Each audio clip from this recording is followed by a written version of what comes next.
रोज एक नई कहानी देखने के लिए चैनल को सब्सक्राइब करें और बेल आइकन दबाना ना भूलें। सनीम इस्तांबुल में रहने वाली एक बहुत ही प्यारी और खूबसूरत लड़की थी। उसे हमेशा से ही एक ऐसा जीवन साथी चाहिए था जो उसे बहुत प्यार करे। उसके परिवार में उसकी माँ मिस्सी और पिता हेनरी थे।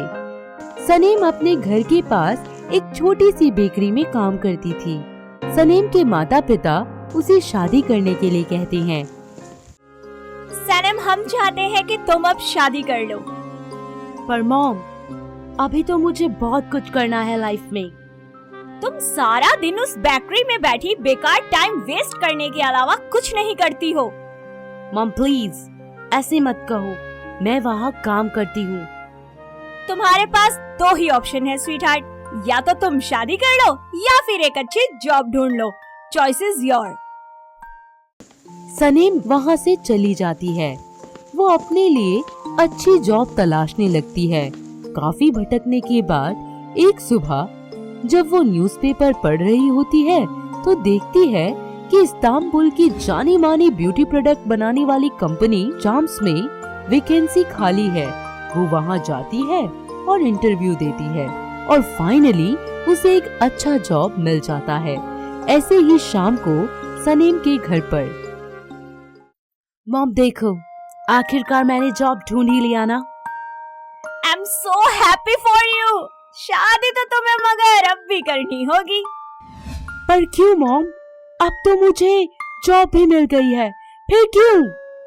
अरे मजाक कर रही थी, बस अब तुम मन लगाकर काम करना, ओके? अगली सुबह सनीम रेडी होकर ऑफिस जाती है और काम करना शुरू कर देती है।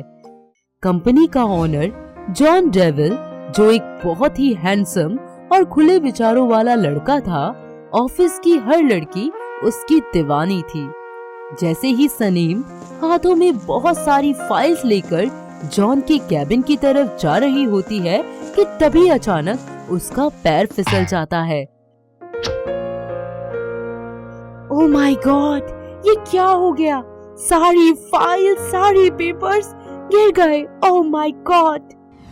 इट्स ओके, मैं हेल्प कर देता हूँ उठाने में। जॉन सर मेरा वेट कर रहे होंगे। ये सब क्या हो गया? अब मैं क्या करूँगी? मैं लेट हो जाऊंगी। कहीं उन्होंने मुझे जॉब से निकाल दिया तो? अरे ऐसा कुछ भी नहीं होगा, रिलैक्स। तुम्हें नहीं पता बॉस कैसे होते हैं? खड़ूस, किसी की बात ना सुनने वाले और पता नहीं क्या क्या। मुझे तो पता ही नहीं था। अच्छा हुआ तुमने बता दिया। चलो चलो, अब जल्दी से फाइल मिस्टर जॉन को दे दो। सनीम फाइल्स उठाती है और वहाँ से चली जाती है। जॉन उसे देखता तो बस देखता ही रह जाता है। उसका मासूम चेहरा उसकी नजरों में बस जाता है। थोड़ी ही देर बाद सनीम फाइल्स लेकर जॉन के कैबिन में जाती है। सर, आपने जो फाइल्स मंगाई थी। ओके, टेबल पर रख दो मिस नेम। सॉरी, मुझे थोड़ी देर हो गई। नहीं हूँ ना तो पता नहीं चला कि कैबिन कहाँ है। अरे नो इशू, धीरे धीरे सीख जाओगी। आप मिस्टर जॉन है ना? यस, मैं ही हूँ। कोई शक? नो, वो बाहर मैंने जो भी कहा, I am sorry for that, please. Relax, मैं तुम्हें जॉब से नहीं निकाल रहा। अब जाओ, जाकर अपना काम करो। और हाँ, खड़ूस नहीं हूँ मैं, मिस सनीम। वक्त बीतता जाता है। सनीम और जॉन में बहुत अच्छी दोस्ती हो जाती है। उनकी नजदीकियां बढ़ने लगती हैं। दोनों एक दूसरे से प्यार करने लग जाते हैं। ऐसे ही एक दिन कंपनी की इम्पोर्टेंट डिटेल्स लीक हो जाती हैं, जिसके चलते जॉन को काफी लॉस होता है। वो पूरे ऑफिस स्टाफ के कंप्यूटर चेक करवाता है। जैसे ही सनीम के कंप्यूटर की बारी आती है तो सब हैरान हो जाते हैं, क्योंकि वो डिटेल्स उसी के कंप्यूटर से मेल की हुई थी। ये देखकर जॉन गुस्से से तिलमिला जाता है। सनीम, ये क्या किया तुमने? ये सब मैंने नहीं किया है मिस्टर जॉन, मैं सच कह रही हूँ। तो फिर ये मेल किसने किया? तुम्हारा कंप्यूटर तुम्हारे अलावा और कौन यूज करता है? मैंने नहीं किया ये सब, मेरा भरोसा करो। भरोसा ही तो किया था तुम पर, लेकिन तुमने सब खत्म कर दिया। चले जाओ अब यहाँ से। प्लीज एक बार मेरी बात तो सुनिए, मैंने ये नहीं किया। इस तरह सलीम और जॉन का प्यार गलतफहमी का शिकार हो जाता है। वक्त बीतता जाता है, फरवरी का महीना आ जाता है और वैलेंटाइन वीक शुरू हो जाता है। सलीम जॉन से बात करने की बहुत कोशिश करती है, पर वो उससे बात नहीं करता। ऐसे ही एक दिन। सनम, क्या बात है बेटा, तुम आजकल जॉब पर क्यों नहीं जा रही हो? वो मॉम, मुझे जॉब से निकाल दिया गया है। क्या? पर क्यों? सब कुछ तो बहुत अच्छा चल रहा था। सलीम अपनी माँ को सारी बात बता देती है और साथ ही ये भी बताती है कि वो जॉन को कितना प्यार करती है।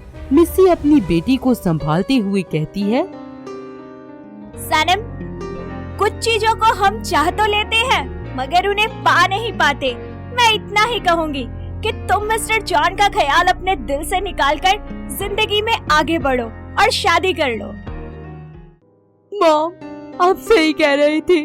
अगर उनको भी मुझसे प्यार होता तो वो एक बार तो मुझसे बात करते, मेरी बात सुनते, मुझसे मिलते, पर ऐसा कुछ नहीं हुआ। मैं उनको भूल जाऊंगी मॉम, मैं भूल जाऊंगी। सलीम अपनी माँ मिस्सी को शादी के लिए हाँ तो कह देती है, पर जॉन को वो अपने दिलो दिमाग से निकाल नहीं पाती। उसकी बात, उसके साथ बिताया वक्त उसे हर पल याद आता है। तो वही जॉन का हाल भी कुछ ऐसा ही होता है। वो सलीम से बात तो करना चाहता था, पर जैसे ही उसे अपने साथ हुए धोखे के बारे में याद आता, उसका गुस्सा और ज्यादा बढ़ जाता था। ऐसे ही एक दिन जॉन ऑफिस में। जॉन सर, स्नेम ने कुछ नहीं किया था। ये सब कुछ हमारी एम्प्लॉय लूसी ने किया था। कोई उस पर शक ना करे, इसलिए उसने स्नेम के कंप्यूटर का इस्तेमाल किया। ओह शिट, स्नेम ने तो कुछ किया ही नहीं था और मैंने उसे ऑफिस से निकाल दिया। जैसे ही जॉन सलीम को कॉल करने के लिए अपना फोन उठाता है, तभी उसके फोन पर सलीम का टेक्स्ट मैसेज आता है। जॉन, तुम मुझे और मेरे प्यार को कभी नहीं समझ पाई। मैं गलत नहीं थी, पर मैं अब तुम्हारी लाइफ से हमेशा के लिए बहुत दूर जा रही हूँ। आज मेरी शादी है, तुम अपना ख्याल रखना। मैसेज पढ़ते ही जॉन की आंखों से आंसू आने लगती हैं। जल्दी ही वो चर्च में पहुंचता है, जहां सलीम की शादी होने वाली थी। लड़का सलीम को रिंग पहना ही रहा होता है कि तभी प्लीज रुक जाइए, ये शादी नहीं हो सकती।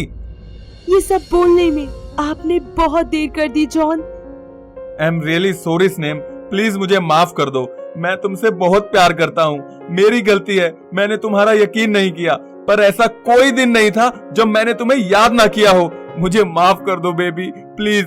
आई प्रॉमिस, मैं तुम्हें कभी अकेला छोड़कर नहीं जाऊंगा।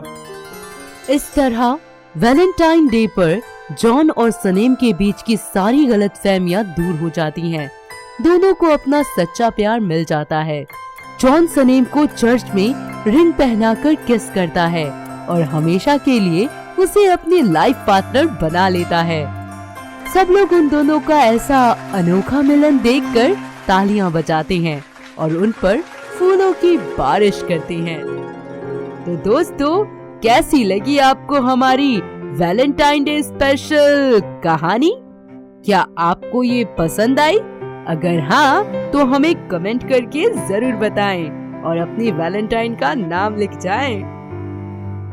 दोस्तों, अगर आपको ये कहानी पसंद आई तो इसे लाइक करें, शेयर करें और कमेंट करके बताएं कि कहानी में आपको सबसे अच्छा क्या लगा।